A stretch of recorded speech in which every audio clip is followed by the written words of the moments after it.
Good afternoon, I'm Monsa. Just call me Monsa. Konting kaalaman ko sapagkat ang tinatawag na knowledge is power. Kailangan po natin, especially yung mga matatanda na nangangailangan ng gabay sa kanilang mga brain, lalong-lalo na para hindi sila magkaroon ng tinatawag na dementia o Alzheimer disease. Kaya kailangan natin ang edukasyon. Kahit tayo ay matatanda na, kailangan po natin ang tinatawag na knowledge is power. Just call me Monsa. Vox Populi. Vox Populi means the voice of the people is the voice of God. Ito po ay tinatawag na Latin word. Vox Populi, Vox Dei. Sanskrit, the oldest language in the world is Sanskrit.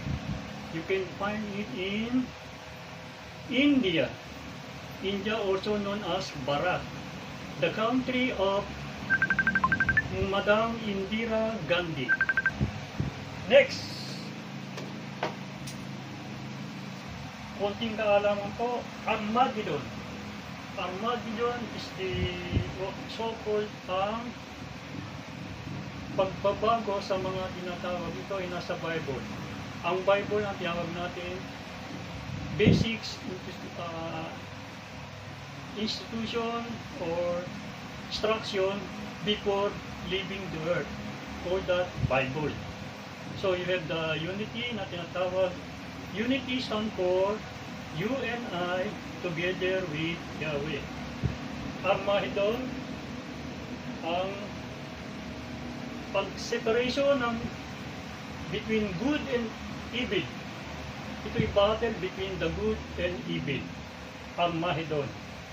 Next, Nagasaki and Hiroshima. Nagasaki and Hiroshima are the island from Japan. Ito ay tinatawag na isang maliit na island man lang sa Japan. Ito ay pinaksakan ng bomba na tinatawag na bomb.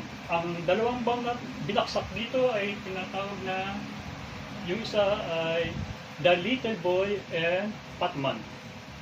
Nagasaki and Hiroshima. Japan po yan. Next, UNO.